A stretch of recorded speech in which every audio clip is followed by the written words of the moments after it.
From the 9th century BC onwards, the Zhou kingdom in central China had suffered repeated barbarian invasions by the Di from the north and the Yi from the south. By the mid-7th century, the power of the Eastern Zhou kings was so dissipated that it fell to Duke Huan of Qi to take the lead in driving off these external incursions. His success made him the first hegemon, an overlord who dominated the political scene under the titular power of the king. It was a position that King Zhuang of Chu coveted for himself. This was a goal he would stop at nothing to achieve. In the end, his ambition would cost him everything.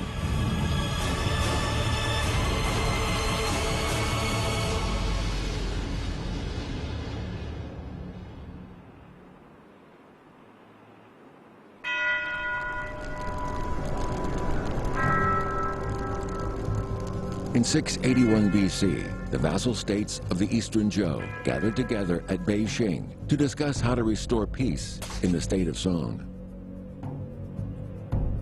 The meeting had been summoned by Duke Huan of Qi.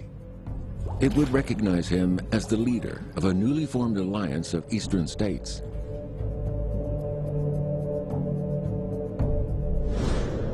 The kings of Zhou were the sons of heaven who enfeoffed the aristocracy to rule on their behalf. These vice-regal lords are known to history as the hegemons, the wielders of real power behind the throne.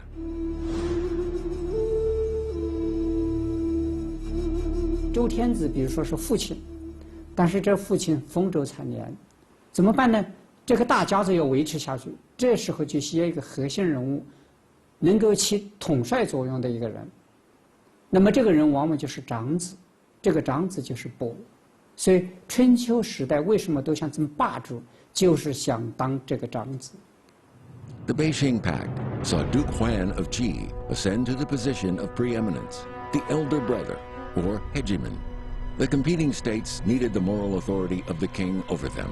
No one of them, on its own, was powerful enough to overcome all the others. The task of the hegemon was to marshal the alliances that would keep the delicate balance of power in place. Far from the center, the state of Chu was keen to play a part in this most vital of roles. In 770 BC, the western Zhou capital of Haojing was sacked by Chuanrong barbarians. King Ping of Zhou then decided it was wise to move his capital east to Luoyang. This marks the transition from the western to eastern Zhou dynasties. It was to bring with it two of the most turbulent and dynamic periods of Chinese history, the Spring and Autumn period and the era of the Warring States. The kings of the Eastern Zhou never had the same authority as their Western forebears. The Zhou's vassals asserted their de facto independence. The state of Chu was not slow to grasp the opportunity to subsume some of these smaller vassals on its northern border, the states of Dong, Zhao, and Chuan.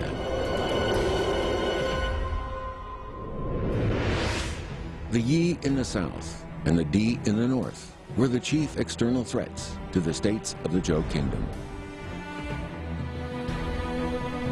The loss of territory in the west had greatly weakened the power of the dynasty, and now the whole of the civilization of the Central Plains was at risk. It was under these conditions that the vassal states sought to unite behind a hegemon who could repel the invaders and restore order in Zhou lands. 第一个站出来的是齐国国君齐桓公。齐国是一个老牌的诸侯国，他的开国之君呢是周王朝的第一功臣姜太公，因此他在诸侯中的地位很高。公元前681年，宋国出现了严重的内乱，他以周天子之名为旗号，联合陈国和蔡国，组成了一个三国联军，前去伐宋。那么在大兵压境之下呢，宋国呢不得不跟诸侯约定，说以后我在国君费力这些大事之上，一定要按照周礼处理。这个呢，就是著名的那次北杏会盟的由来。Duke Huan of Qi first put down the rebellion in the state of Song. This gave him authority over the eastern states. He then began to organize resistance against the barbarian invasions.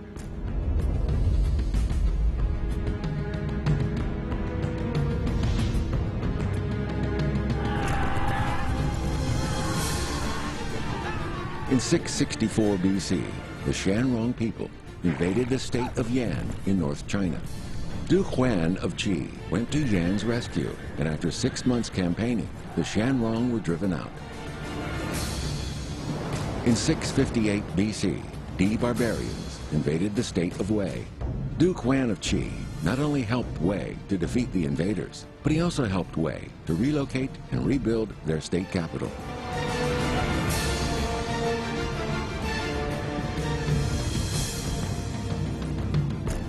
Under his leadership, the Zhou states were able to repel invaders and restore peace to the dynasty. The states were universal in their praise for him. However, Duke Huan could see a threat looming from another direction, the state of Chu in the south.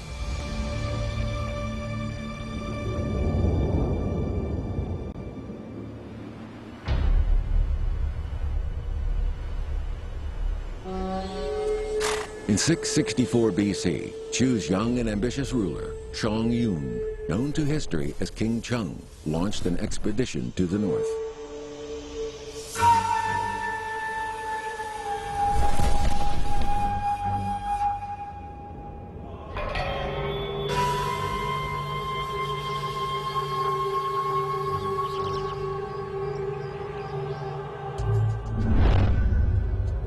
His conquests and subjugation of his smaller neighbors caused alarm across the Central Plains.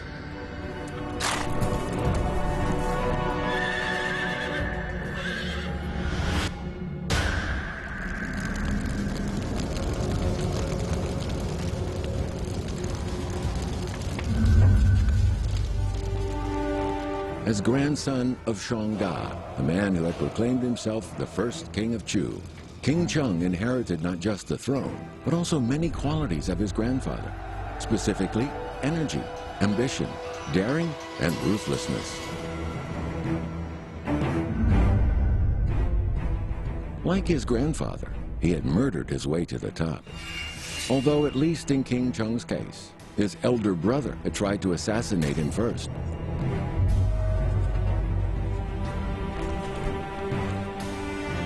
But King Wu and King Cheng both believed it was within their right to rule, not just Chu, but the whole of China.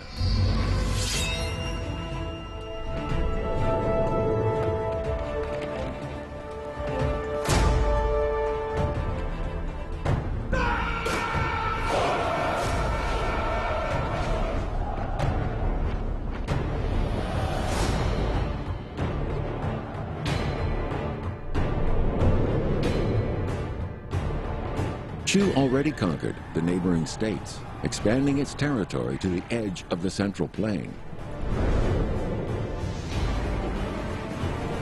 Now under King Cheng's rule, Chu armies crossed the Dabie Mountain and started a rapid expansion into lands that are now parts of Sichuan, Hubei, Henan, and Anhui, which had left the Zhou capital almost entirely surrounded.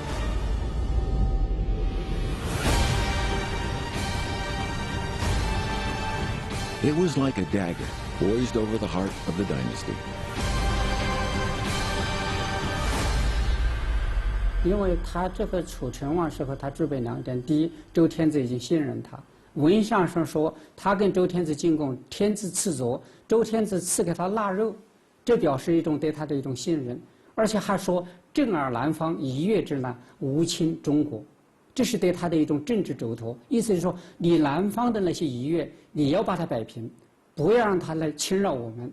那是新人才把这个任务交给他，所以政治上他有底气。第二，这时候楚国的版图地方1000里，开始分封的时候，雄邑的时候是方圆50里，现在是地方1000里，版图扩大，所以无论是经济实力，或是他的政治上的声誉，他觉得该到时候了，所以他该出手时就出手。 《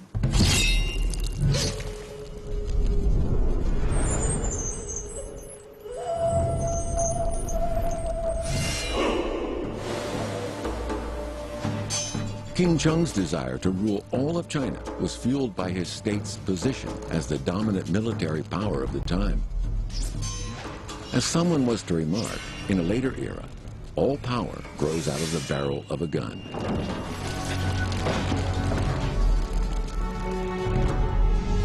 But Chu's naked aggression and unabashed ambition had the side effect of uniting the other states against it. In the eyes of the rulers of the Central Plains, Chu was an uncivilized upstart. 那么蔡后献武呢，这个人特别的有心计，就像这个楚王献计说袭侯的妻子多么的美丽，你完全可以把她据为己有。那么文王就动心了，文王就想得到西归，他怎么办呢？到了西国，那么袭侯呢，非常的热情的接待他，结果楚文王到了西国之后，马上就把西国灭掉了，灭掉了之后，把西归收为己有。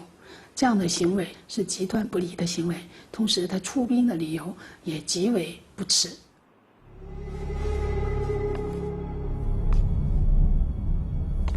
In the eyes of the other vassal lords, Chu was a rogue state. The rulers of Chu, also vassals to the kings of Zhou, had no right to call themselves kings.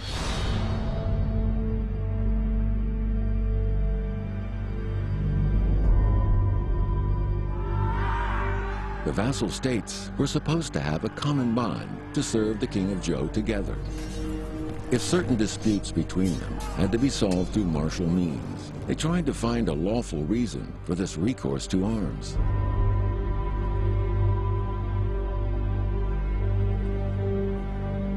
Their aim was a swift return to peace and order within the established conventions.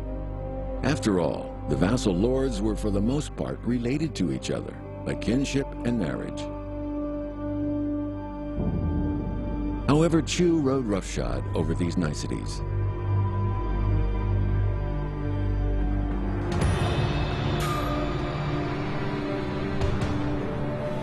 In 688 BC, King Wen of Chu launched an expedition against Shen, passing via the state of Dong.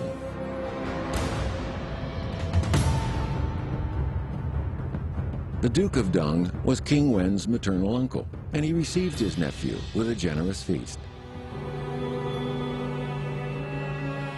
After the feast, a minister warned the Duke of Dong to be wary of his nephew. The Duke ignored the warning, not believing that his own nephew might attack him.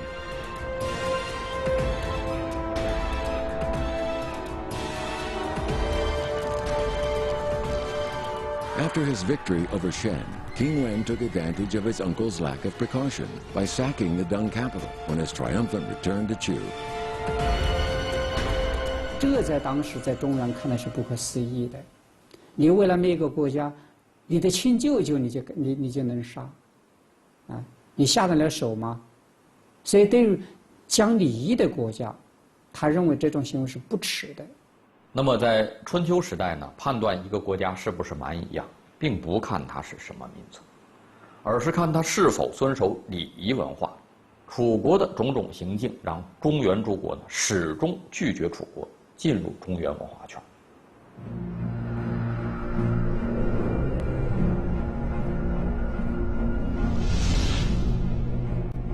King Wen's annexation of his uncle's territory was seen as further evidence that Chu was an outlaw state.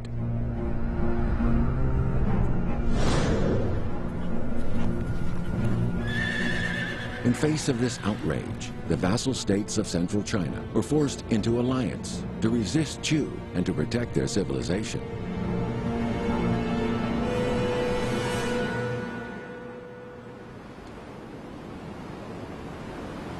This is kogon grass, commonly found growing in the lands that once formed the state of Chu.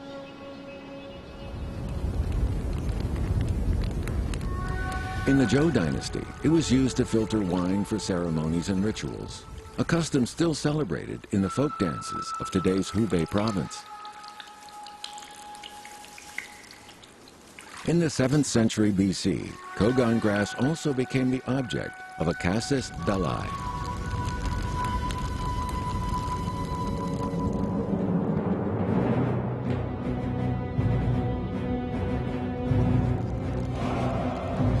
In 656 BC, Duke Huan of Qi, as hegemon, led an army from 8 allied states to the borders of Chu. It seemed invasion was imminent.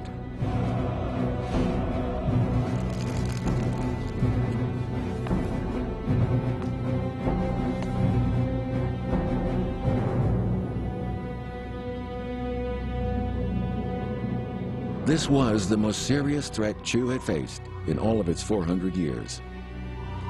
King Zhuang of Chu gathered his troops to meet the invaders. But the Chu army was outnumbered by an enemy that had no reason to relent.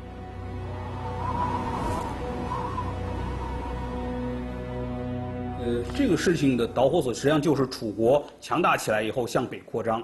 那么楚国要北向争霸，它必须要控制这个郑啊，因为郑是一个4战之地啊，是一个中原交通的啊这个要道。而郑国本身呢，它跟周王室的关系是很密切的。它是周厉王的这个幼子啊，这个郑桓公有所封的这么一个诸侯国啊。所以这个楚开始这个侵略郑国以后啊，就 给予这个华夏列国以很大的震动啊，所以齐桓公就发动了一场这个针对楚的这个战争。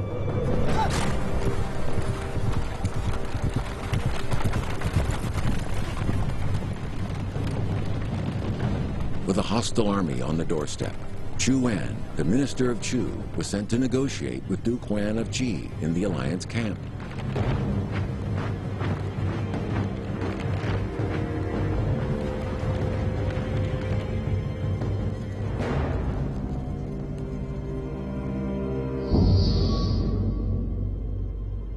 Chu Wan delivered King Zhuang's message to Duke Huan. Qi is located by the North Sea, and Chu by the South Sea. Between us lie many leagues.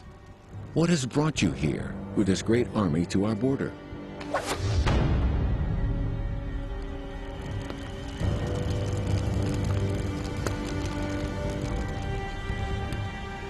In response, Guan Zhang, minister of the state of Qi, questioned Chu Wan as to why Chu had so arrogantly refused to pay their tribute, the Kogon grass, to the Zhou court.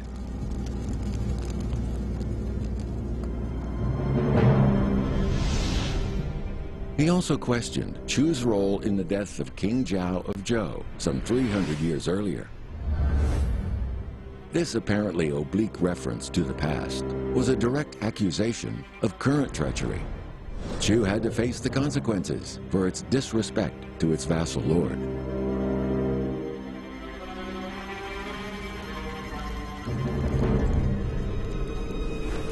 The kings of Zhou might not have the power to enforce their will, but the other vassal states, led by the hegemon, did. They were determined to maintain the proper order of the Middle Kingdom.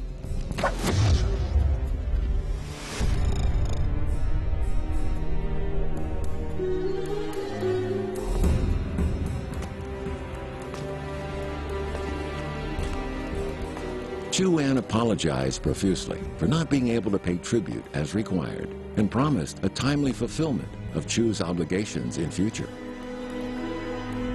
As for the case of the late King Zhao of Zhou's death, he could only express his own sorrow and puzzlement as to what happened.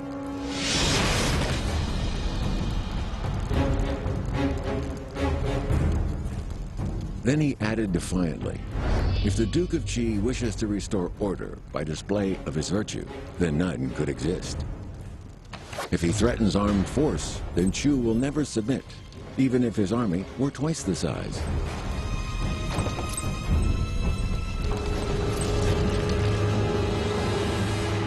那么在春秋时代呢，战争的目的啊，是使各国遵守国际秩序，而不是要灭掉其他国家。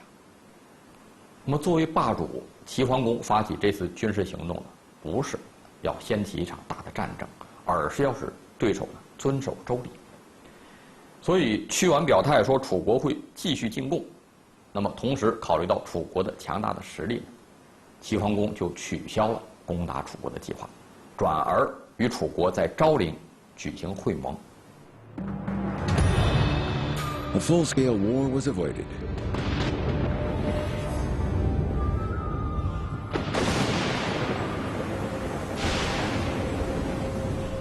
Qi and Chu met at Shaoling, where Chu swore allegiance to the kings of Zhou and promised to pay tribute as required. The Shaoling Pact marked the summit of Duke Huan's efforts as hegemon.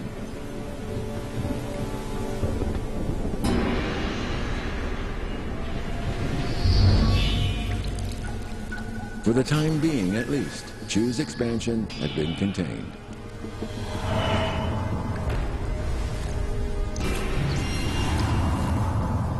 In the past, Chu had been able to conquer other small states one by one. When the remaining states allied to resist Chu, King Zhuang's plans were in vain. He would just have to bide his time until Duke Huan of Qi, the linchpin of the alliance, passed away.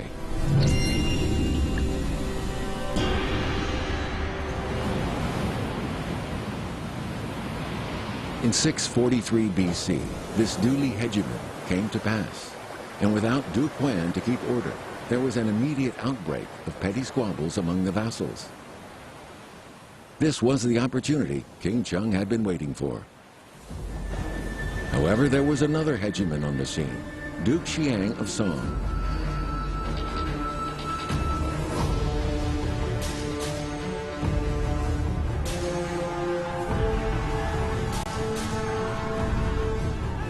In 638 BC, the state of Song, in alliance with several other states, led an expedition to Zheng, now a vassal of Chu.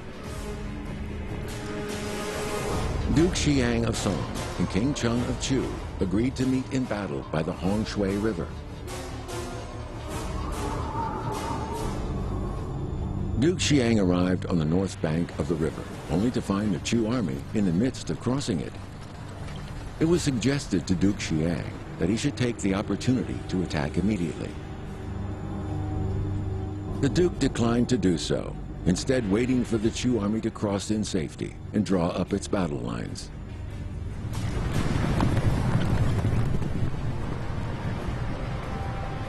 This was to be a costly demonstration of aristocratic chivalry. The Song army was routed, and Duke Xiang was severely wounded in the fray.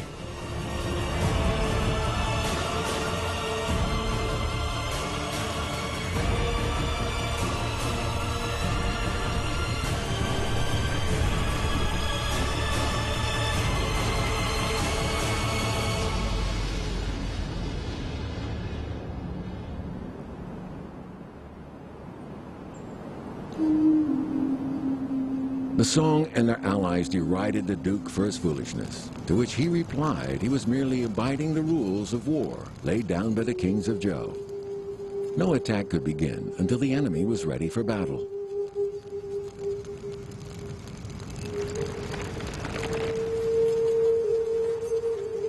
This attitude seems absurd by today's standards. But in Zhou times, the ritual and symbolic aspects of warfare were as important as the outcome on the field. Respect between enemies was a vital part of the equation.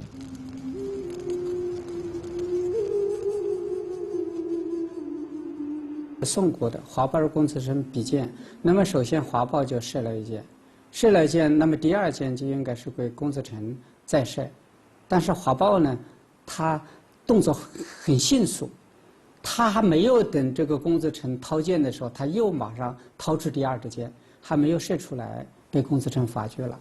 公子成说：“你射了之后不换给我射，你这样太卑鄙了，你怎么能连射两箭呢？”华豹一听，他就觉得是啊，我怎么会能做这样的事呢？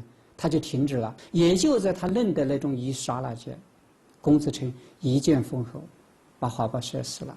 这后人往往为华豹惋惜，说华豹为了遵守企业精神，那么就是死了，就是被射死了。但事实上，这个故事说明人们当时的战争是非常讲诚信的，既要比势量力，但是这个前提必须建立在诚信的基础上。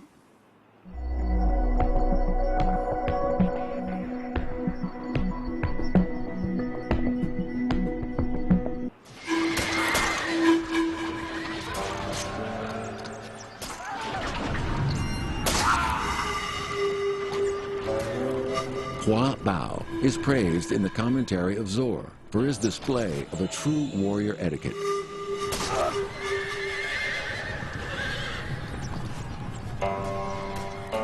During the spring and autumn period, the rules of etiquette that pervaded an aristocratic society extended even to the battlefield.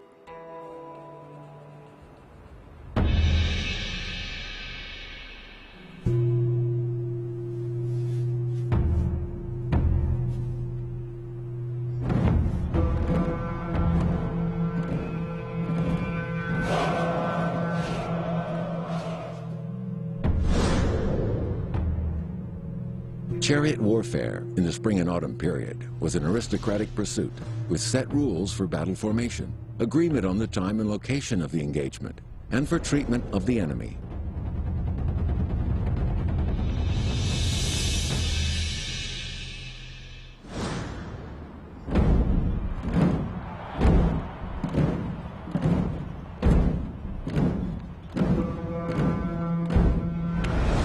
According to the contemporary Gong-Yang commentary, chariot battles of the time were fought more as elaborate, ritualized team duels than what we think of as warfare.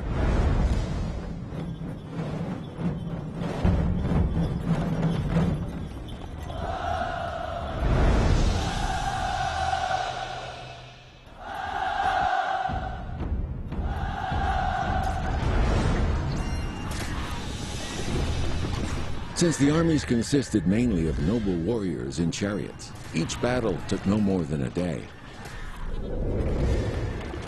It was a competition of courage and strength, and any violation of the rules was considered immoral.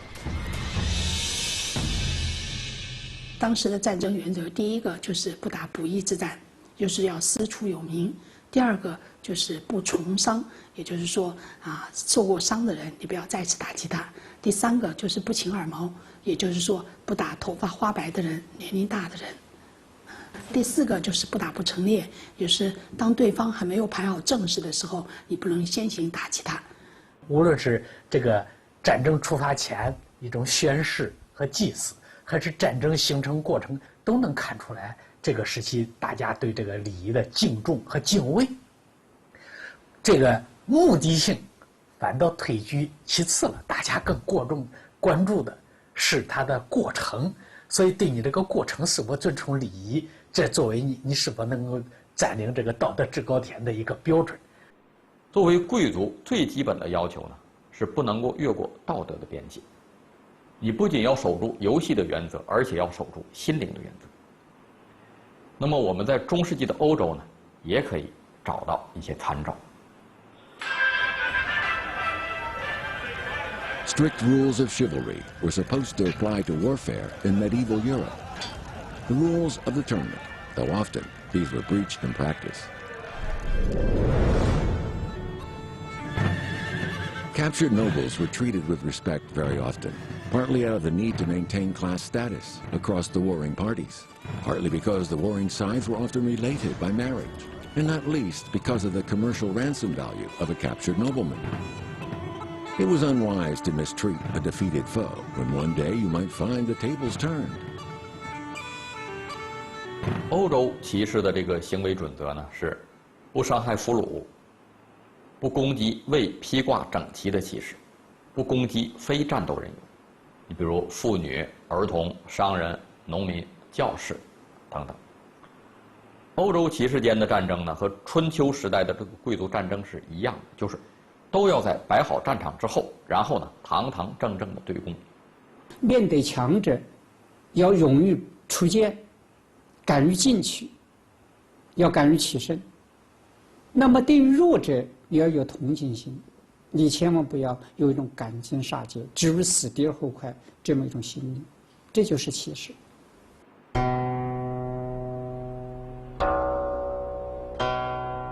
Descended from the royal house of the previous Shang dynasty, Duke Xiang of Song received strict noble education. He believed everything should be done morally, in accordance with the codes of rights. To him, only victory achieved in accordance with this etiquette was acceptable. Warfare had a moral symbolism which was as important as the practical outcome. Just as for the Christian knights of medieval Europe, it was a test of the will of God and the righteousness of one's cause. 按说，按他的理解，他应该占领了道德制高点了。他这时候不但没有被人尊崇，反倒要被人嘲笑。宋双公太迂腐了，是吧？你就战争已经打到这个份上了，跟你作战的对方并没有遵守周礼，你完全按照周礼这么样去做，你不是白白送死吗？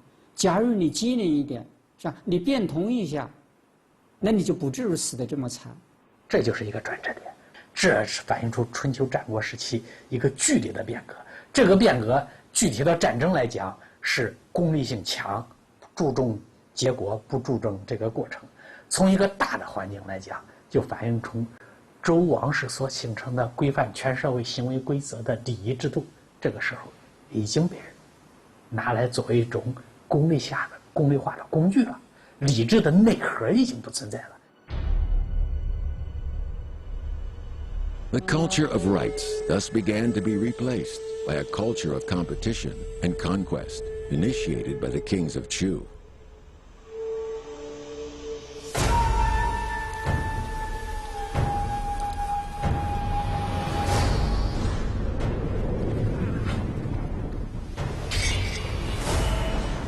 King Zhuang thought of nothing but victory. He had no respect for the old etiquette of the rights or laws pertaining to battle. This gave him an advantage which others would be forced to follow. Warfare in China had changed forever.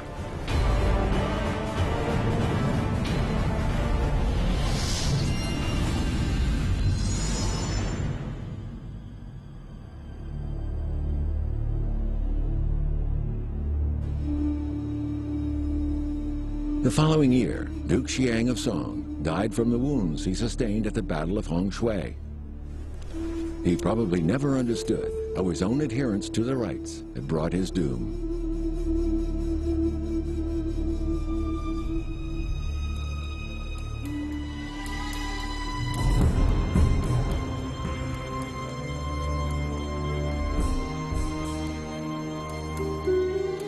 As for the victor, it must have seemed to King Zhuang as if he was but one step away from becoming a new hegemon to succeed Duke Huan of Qi.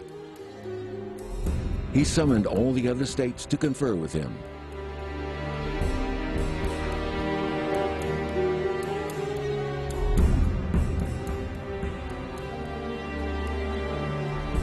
The lords of the small states, living under threat of Chu's military power, duly attended. But the more powerful states ignored his summons.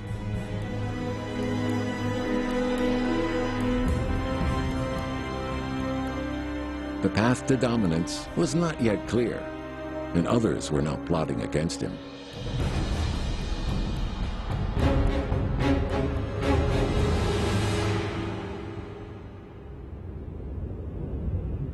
After the failure of Duke Xiang of Song, the states of the Central Plains looked for a new strongman, someone to hold the balance of power and keep the rapacious King Zhuang of Chu at bay.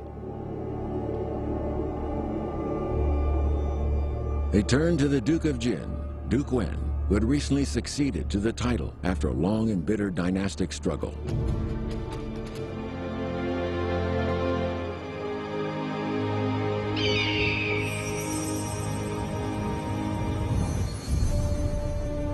Jin is in North China, north of the Central Plains, and corresponds closely to today's Shanxi province. The state founder was a younger brother of King Zhuang of Zhou back in the 11th century BC. Like Chu, Jin found themselves on the periphery of Central Plains civilization and constantly having to manage relations with the fierce barbarians.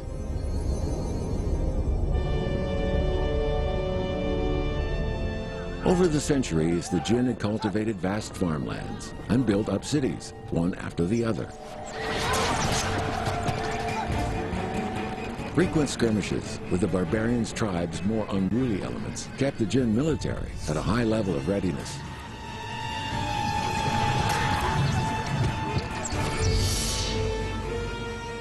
Duke Wen of Jin had spent 19 years in exile before being invited home to lead the state. During this time, he had acquired a reputation of high standing and had attracted many capable men who had wished to be his ministers. Duke Wen reformed Jin's civil and military administration and led a coalition to reinstate King Xiang of Zhou when the latter was deposed by a brother in 635 BC.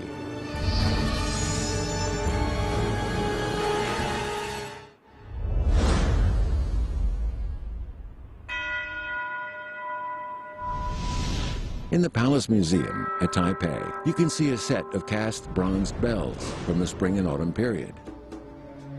They were cast at the behest of Zhe Fan, the Duke Wen of Jin's maternal uncle.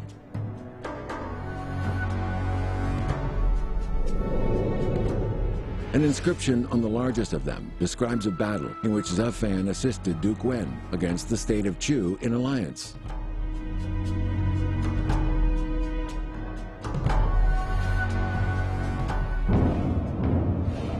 The historians believed that the battle is the famous Chengpu battle in 632 BC, where for the second time, King Zhuang of Chu faced an allied army from the Central Plains.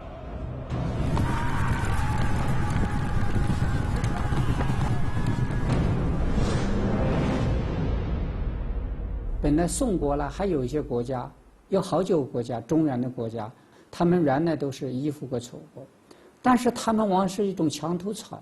水强我就依附谁，风吹二面倒。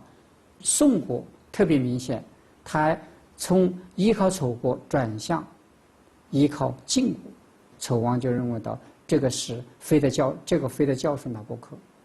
那么实质上楚人攻宋也好，对陈蔡下手也好，都是为了激怒晋国，因为楚国认为可以跟晋国一比高下了。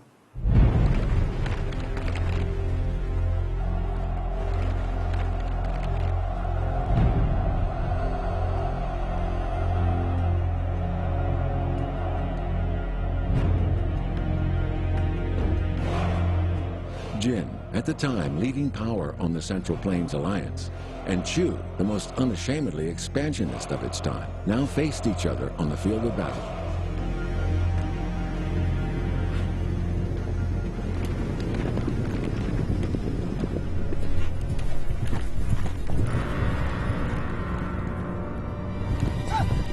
The battle lines were already drawn, when suddenly the Jin army began to withdraw. What was the meaning of such a risky maneuver?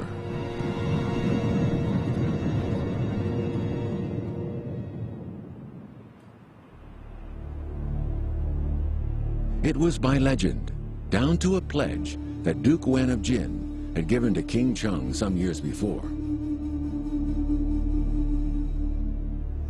During his years of exile from Jin, the Duke had at one point been the guest of King Zhuang, who treated him with great hospitality.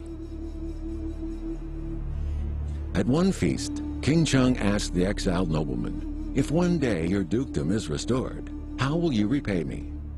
The future Duke Wen replied, "If I should have such fortune, I promise that if we should meet in battle, I will retreat my army 45 kilometers."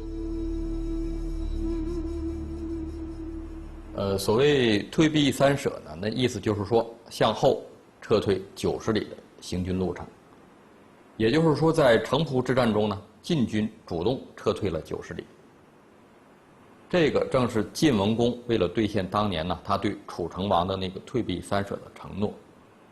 表面上好像是一个信守承诺，实际上是个阴谋。晋国人是看到这个时候的楚国的主将，非常的这个刚愎自用，非常的冒进激进。急于求胜的这种心态，他是想什么呢？诱敌深入。所以，晋国人撤退的时候，楚国人跟进，这样就陷入到这个晋国人的一个圈套当中去。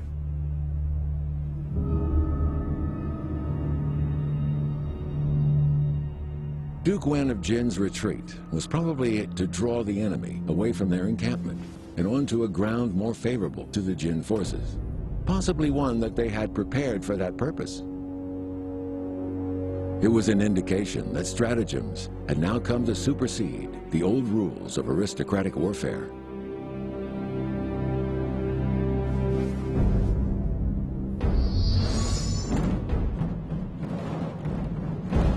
3 days later, the Jin and Chu armies confronted each other again.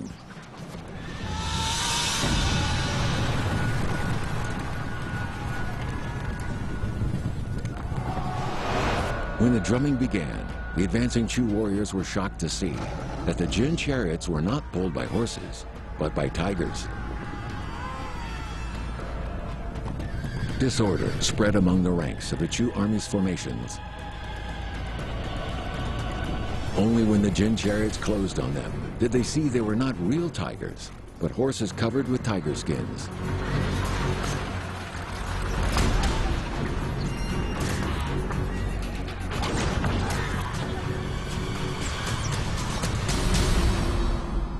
这是春秋战争史上第一次明确记载在战争中运用诈术，也就是将这个虎皮披在马身上，装扮成老虎，由此呢造成楚军的惊恐。在此之前，中原贵族一直瞧不起战争中的狡诈行为。但是老谋深算的晋文公发现，面对楚国这样的蛮夷国家，你一味遵守礼法，那是自取灭亡。你必须要学习这个蛮夷国家身上的那种机智和狡诈。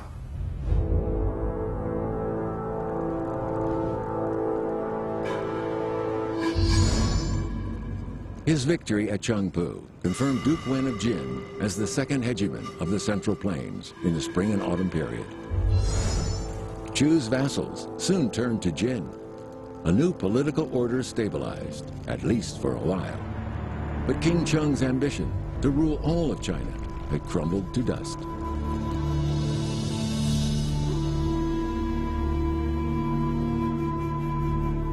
Although Chengpu didn't have much effect on the state of Chu itself, it did check any plans for expansion northwards. In the following century, China's history was to be dominated by the rivalry between Jin and Chu.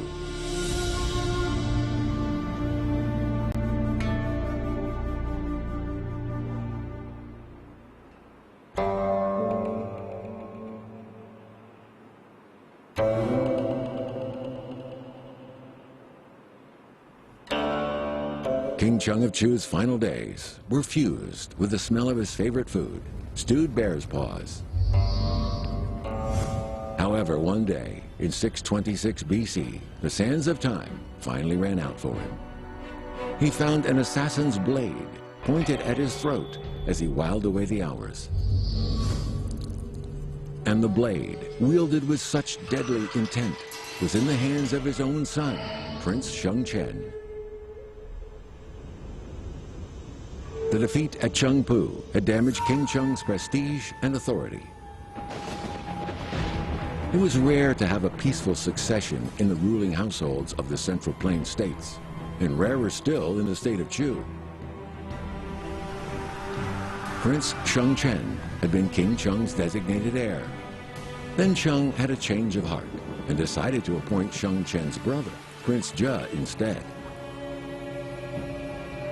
Enraged, Shengchen stormed the palace with his own guards and, holding his father prisoner, forced him to commit suicide. It should have come as no surprise to the king, who had himself ascended to the throne by killing his own brother.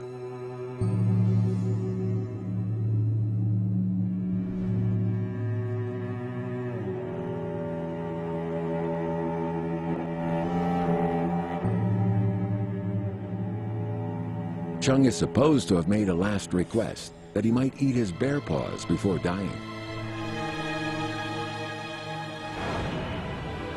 The request was denied.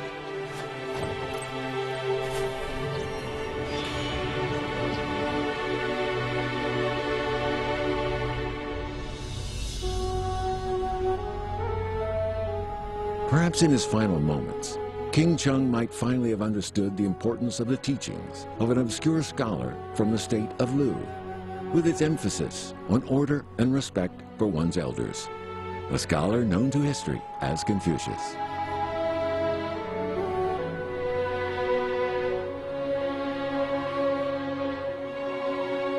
For Cheng and for Chu, it all came too late.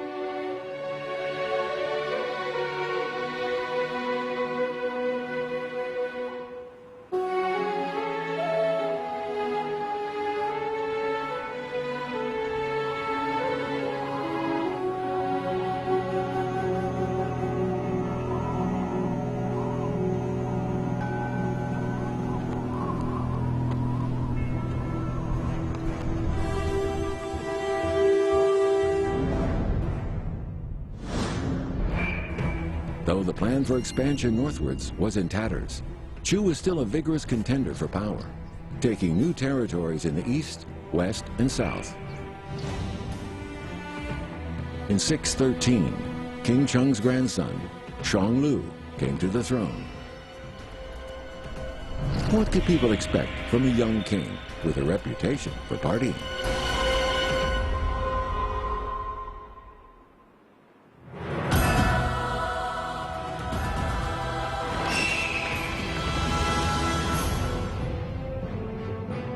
In 613 BC, Shanglu succeeded his father, King Wu, as King Zhuang of Chu. The carefree lifestyle of his youth would have led few to believe of the heights he was to achieve, both in person and for the state.